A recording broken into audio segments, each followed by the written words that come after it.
we should not think in terms of technocratic governments. We should talk in terms of people's representative government. اور اگر کوئی کہتا ہے کہ جی میں بڑا ریپرزینٹیٹو ہوں اور یہ ہوں تو پھر آپ الیکشن کر کے دیکھ لیں. if you are representative then you can run the government. So that was the first point I wanted to make. دوسرا پوائنٹ جو آج کل ہر ایک جگہ باتیں ہو رہی ہیں اینڈ آج بڑے فورسفلی بتایا گیا about our debt situation and the question of an impending default. یہ تو سب کو پتا ہے. میں صرف یہ ایک بات کہوں گا کہ ڈیفالٹ کو ایک اکاؤنٹنٹ کی طریقے سے یہ نہیں ہو سکتا کہ جی میری جیب تو خالی ہو گئی ہے لیکن میرے پاس ابھی بھی 600 روپیہ ہے, دیکھیں میں اس سے 200 لے لوں گا, میں اس سے 100 لے لوں گا, میں اس سے 150 لے لوں گا اور میں پورا کر لوں گا. یہ this is not how you avoid a default. The fact is, and I'll be very blunt here, the economy will collapse. The economy will unravel quicker than the default comes about. یہ بات بڑی important سمجھنے کی ہے کہ ایک جو بندے بیٹھے ہیں وہ یہ نہیں انتظار کر رہے کہ ڈیفالٹ ہو جائے اور میرے سارے ڈالر ہی کھو جائیں, وہ پہلے سے ہی بھاگنا شروع کر دیتے ہیں. اور یہ ایسٹ ایشین کرائسس کا بھی یہی تھا کہ جو ہوتے ہیں نا, جیسے آپ دیکھتے ہیں برڈز, وہ ایک دم فلاک اڑ جاتا ہے, تھوڑا سا شور سے اڑ جاتا ہے. And when there is impending default, that is a reason why you face a particular situation. تیسری چیز جو پوائنٹ میں نے لکھا ہوا ہے وہ ہے کہ P T I government how well did it perform. اور اس پہ number of speakers have given their views, number of speakers have told us what has happened, how they were able to do things.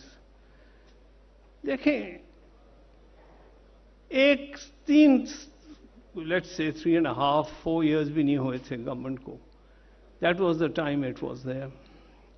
The first year, as everybody knows, given the nature of the debt crisis and the nature of the default you were facing, اس وقت آپ کے پاس کوئی چارہ نہیں تھا. آپ آئی M F کے پاس گئے. آئی ایم ایف کا جو اسٹینڈرڈ پیکج ہے وہ اسٹیبلائزیشن اور ریفارمز کا ہے, وہی وقت لگتا ہے. لیکن جو اصل چیز میں کہوں گا اور جہاں میں غلط تھا اور پی ٹی آئی ٹھیک نکلی اور عمران خان صاحب ٹھیک نکلے, وہ تھا ہاؤ ٹو فیس کووڈ-19 کرائسس. اب ہم اکانومسٹ تھوڑا بہت دیکھتے ہیں, بٹ ہسٹورکلی اس کی جو سولوشن بتائی جاتی ہے وہ یہی ہے کہ لاک ڈاؤن کر دیں. اور جو آپ کو پتا ہے اسپینش فلو آیا تھا, اس میں سکسیسفل کیس نیو یارک کا تھا جس نے لاک ڈاؤن کیا. تو since that was the only example we recently had of a pandemic, تو آئی آلسو سیڈ کہ لاک ڈاؤن کریں, because only then can you stop it. But I must say the PM Imran Khan then overruled everybody. He said نہیں, lock down میں ہمارے غریب لوگ جو ہیں وہ نہیں جی سکیں گے اور اس سے ہمیں اس سے بھی زیادہ کرائسس آئے گا. So, and he turned out to be correct. And as you know, جو ہوا, سلمان شاہ صاحب آ گئے ہیں. شاہ صاحب آئیے.